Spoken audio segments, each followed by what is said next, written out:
This is WANE 15 News, Nightcast at 11. The ballots are counted, the results are in. This year's primary election is in the books. WANE 15 is your local election headquarters. We have team coverage tonight with the winners of the big races. Let's start tonight with the Fort Wayne mayoral race. In the Democratic race, incumbent Mayor Tom Henry defeated challenger Jorge Fernandez with 78% of the vote. On the Republican side, two city councilmen stepped down for a chance to run for mayor. In the end, you see Tom Didier beat Jason Arp and two other candidates with 64% of the votes. WANE 15's Rex Smith is following that race tonight and has reaction from the winners as they look ahead to November. Dirk Alyssa, good evening. I am with the Republican primary winner in the race for Fort Wayne Mayor, Tom Didier. Tom, congratulations. Thank you so much. You were the first person to announce that you were running for mayor in this year's election. You are now one step closer to that. How long can you celebrate this before you start ramping up for November? You know what? I mean, it starts now, and it really does. I mean, it's what I've been working on for the last 2.5 years, but like I said in my speech earlier, it's really been a situation where I've been working for the past 20 years. And I can tell you, verbatim, when I talked to John Crawford 2.5 years ago, God rest his soul, he told me, Tom, you are the only one that can beat Tom Henry.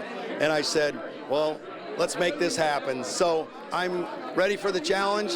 I'm ready to make it happen, and I am so excited for the opportunity, and I will put Fort Wayne first, all 265,000 constituents. You mentioned Tom Henry. He is now your new opponent. Yes. The moment he announced that he was running for mayor, the narrative that came out was his last political loss was to you when you took over in the 3rd District all those years ago. Now we're here. What's it going to take to do it again? Well, you know, I mean, it's just going to be tirelessly. We're going to do grassroots like we've been doing for the past 2.5 years, walking and going door to door, and we're going to be out there with the people, and we're going to connect with them, and we're going to see what they're looking for in a mayor, because I believe with my whole heart that people want dialogue. They want you to talk to them. They want you to connect with them. They want to know that their piece of Fort Wayne is important, and I'm going to make that happen every single day that I'm in office. All right, Tom, thank you. And again, congratulations. And as I mentioned, his new opponent is now Tom Henry, the currently longest tenured mayor in Fort Wayne history, running for a historic 5th term. Here's what he had to say about once again facing Tom Didier. Councilman Didier, I think, is a lot more passive. He's a very friendly individual, very outgoing, very charismatic. Probably the best analogy I have is my wife and I have been married 48 years, and I have no intention of trading her in for anybody else. I think if you have a good thing going, if you're successful in what you've been trying to accomplish, then I think it'd be, quite frankly, foolish to make any changes. Tom Didier, Tom Henry both now begin their push to try and secure your vote to be the next mayor of Fort Wayne. And I can tell you, everyone who spoke here tonight at Republican headquarters really backing Tom Didier. They believe that this is their shot to get a Republican as the mayor of Fort Wayne. At Allen County GOP, Rex Smith, WANE 15 News. With Tom Didier and Jason Arp both stepping down from City Council to run for mayor, their council seats will be open. Didier in the 3rd District, where Republican Nathan Hartman defeats Mike Thomas with 58% of the vote. There were no Democratic candidates there. Arp's departure opened up the 4th District seat. In the Republican primary, Scott Myers won with 56% of the vote.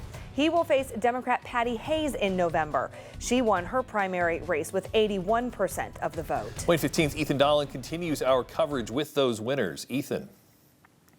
The 3rd District seat left empty by Councilman Didier will be contested by a candidate that he endorsed. However, Nathan Hartman doesn't know what Democrat he will face in the general election. The Democrats didn't have any candidates in the primary, and the party will have until July 3rd to choose a candidate that Hartman is confident he can beat with the backing of Councilman Didier. He's been a great support. He endorsed me in this race and has really been helping me along the way. I think there's a lot of needs the 3rd District needs to focus on. I'm going to continue to work on those, especially with roads and infrastructure and safety and fully funding our police and fire. These are things that voters of District 3 are asking for, and I'm going to deliver that to them. The 4th District saw candidates from both parties receive nominations. For the Republicans, Scott Myers, and for the Democrats, Patty Hayes. They both beat out the competition to face each other come November. Both are gearing up for the general election. This is just the first step, and I just believe in talking to voters one at a time and trying to earn people's trust by doing the best you can and having an honest conversation. In order for me to win in November, I need to keep the people of the 4th District in mind. And that is getting everyone to see that I'm the better candidate. The Republican Party was confident today that they would retain a majority in City Council, while the Democrats were confident that come November, they would retake the majority. Ethan Dolan, WANE 15 News. Sticking with City Council, we now turn to the at-large seats. 4 Democrats ran for 3 spots. Incumbent Michelle Chambers, Stephanie Crandall, and Audrey Davis are the winners there. On the Republican side, all 3 primary candidates advanced to November. Those candidates are incumbent Thomas Freistraffer, Marty Bender, and Luke Freeze. In the general election, all 6 of those candidates will vie for the 3 at-large seats. With a closer look at this race, WANE 15's Jada Jones continues our team coverage. Dirk and Alyssa, WANE 15 was at the watch parties for both the Republicans and Democrats, and we talked to all 6 at-large candidates tonight. Each of them have their own idea of what they will bring to the table. I ran for 12 years before I got into office, so it's bittersweet, it's nice. In November, there will be a fight. We need to maintain our majority on City Council. We can keep the clerk's seat, and we will take back the mayor's seat. I think the 3 of us together will make a big difference on City Council, bring some common sense back to the whole council agenda. I want our constituents to know that when they choose to check the box for Councilwoman Michelle Chambers, they are checking the box for a woman that speaks for everyone in this city. I look forward to continuing that work of making sure that Fort Wayne continues to move forward and really serves all of our families and residents here. I have a goal of putting everyday people back at the center of politics in Fort Wayne so that we can again begin to feel like we belong here, that we've helped shape policies and public spaces. 6 candidates will now move on to the general election in November. Republican Tom Freistraffer and Democrat Michelle Chambers are both incumbents. Again, there are only 3 at-large seats to be filled. Jada Jones, WANE 15 News. Jada, thank you. We're also tracking other races outside of Fort Wayne. Auburn will have a new mayor. In the Republican primary, real estate agent Dave Clark defeats incumbent Michael Lay. Clark won by just over 100 votes. Before the election, Clark told us he was focused on older neighborhoods where some voters felt forgotten. When I walk those neighborhoods and I see their sidewalks, their streets, they've got street lights that have been out for several years. I went back and I thought, you know, this is something that's got to change. Clark proposed 15% of the infrastructure budget be targeted towards those fixes. Democrats have until July 3rd to find a candidate to run in November. And there'll be a new mayor in Angola. The current mayor there is retiring. Republican candidates Dave Martin and Colleen Everidge went up for mayor. Martin won by just under 400 votes. Democratic Party officials can still name a candidate at a later date. In Ohio, voters decided on 2 referendums that could change laws involving alcohol in Van Wert's 2A precinct. 71% of voters say beer should be allowed to be sold by restaurants on Sundays. 71% also say wine should be allowed to be sold on Sundays. And we have complete results from all of the primary races in our area today. You can watch them scrolling on the bottom of your screen and find them on WANE.com. Purdue Fort Wayne political science professor Mike Wolf joins us now. So Didier versus Henry, how do they separate in the November election when their voting records are pretty similar? Yes, I mean, in the U.S. we're always talking about polarization. We're upset. Now we have a race that's not like that. So it's going to be hard, though, for them, as you know, to kind of distinguish their record over 2 decades. I mean, that's the important thing. And really their concentration has been about downtown development, and we saw on the Republican side tonight a real distinguish points of view on whether to continue that or move things and develop out more outside the city and focus on that. And clearly it was a win for keep going with what's happening right now. With the 2 Toms so similar, could the whole issue in November be, does anybody deserve to be 5-time mayor? Yeah, I think it could. I think, as the mayor said, this is a referendum on me. Don't change. And then what we saw with the opponent saying we're going to have to hit the streets. And so I think it's going to be a real retail politics. I think everyone said that tonight. It's really old-fashioned, beat the streets, targeting voters, and it should be close. I mean, particularly given what we saw from the issue positions. So Democrats could lose the mayor's office. The Republicans could lose their majority on council. So both parties really have something to lose and gain. How does that energize both sides? Yes, I think that we're definitely going to see a lot of focus, a lot of energy on the, just hitting the streets. But also, I think we're going to see whether or not the two parties can stick together. Whether they see, from the at-large people to the different district people really sticking together with a singular message behind the mayoral candidates to try and win it all. Mike Wolf, we thank you so much for your time and for his insights tonight. You can watch a longer, more in-depth primary analysis right now on WANE.com. WANE 15 is your local election headquarters, and we continue our coverage of the 2023 municipal primaries. Mike Wolf heads the political science department at Purdue Fort Wayne. So at 5 o'clock, we talked about the Democratic races. Let's turn to the Republican races tonight. What are you watching there? Well, I mean, again, it's turnout, and we're especially see the dynamics of a head-to-head race in the two different districts, which have an effect on the overall race, and the spillover effect on the city council races too.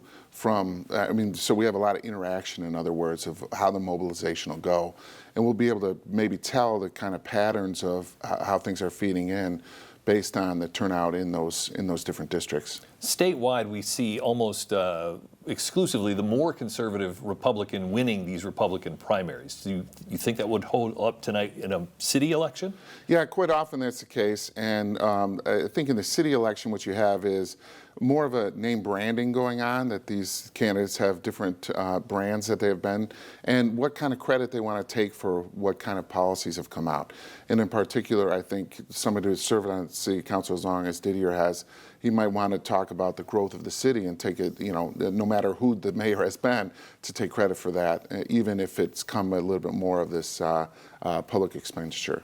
So speaking of Tom Didier, he put out a poll early this year showing him tied with Mayor Henry in a head-to-head matchup. So what does that suggest to you? I think he wanted to show that he could win. And I mean, a lot of people are motivated not just on ideology on these, but that negative partisanship. They want to win the seat. And so if you show that you're competitive, then that might get an advantage for those who quite often, I mean, a lot of these people probably like both candidates, and they're left without their normal kind of partisan leanings to make this decision.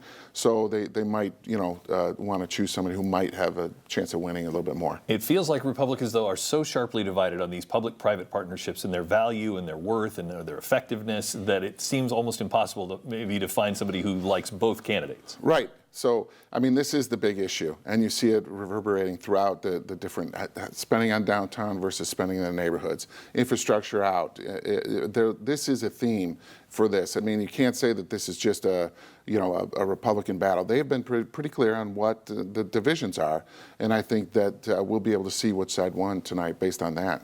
All right, political science professor at PFW, Mike Wolf, thank you so much for your insights now. And he'll be with us throughout the night on WANE.com around 9 p.m. Watch for some of that, as well as tonight on Nightcast. And we are starting to get some early results. You can see those at the bottom of your screen. Welcome back. And on this primary election day, we want to take a deeper look at some of tonight's big races. Joining us is Purdue Fort Wayne political science professor Mike Wolf. We want to specifically talk here at 5 about the Democratic races. What are you watching among Democrats tonight? Well, what's interesting is they certainly recruited a lot of candidates for all these offices. The at-large in particular, we've got different narratives going on in that race and different candidates hitting different slots. So I think it's very, complimentary to them that they were able to recruit candidates to run in these open seats and at-large.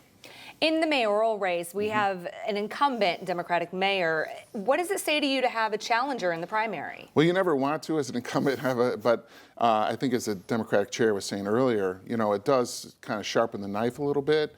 It makes you hone your message a little bit and get organized a little bit sooner. So there's some upsides to the downsides, and we'll see, how that plays out as things happen tonight. Certainly, Jorge Fernandez, a serious candidate, but has not had the finances maybe that it would take to run in an election. What threshold do you think Mayor Henry needs to clear to show he's viable in the fall? Yeah, and I think this is going to be very subjective because they're going to say, with the open seat races for the at-large and all these other kind of things, that some of the mobilization, they have more candidates with experience. I mean, the Democrats have experienced candidates out there knowing how to knock on doors and target voters. So the turnout tonight will likely, they'll be able to read that subjectively and kind of make the call. But, the divisions are not just about what's been going on. There's other things like the George Floyd and the policing and the protests that happened here a few years ago. I think there's divisions that are hanging over within the Democratic Party from that too. You touched on it quickly, but 4 Democratic at-large candidates for just 3 spots. A contested race, is that a good sign for the party?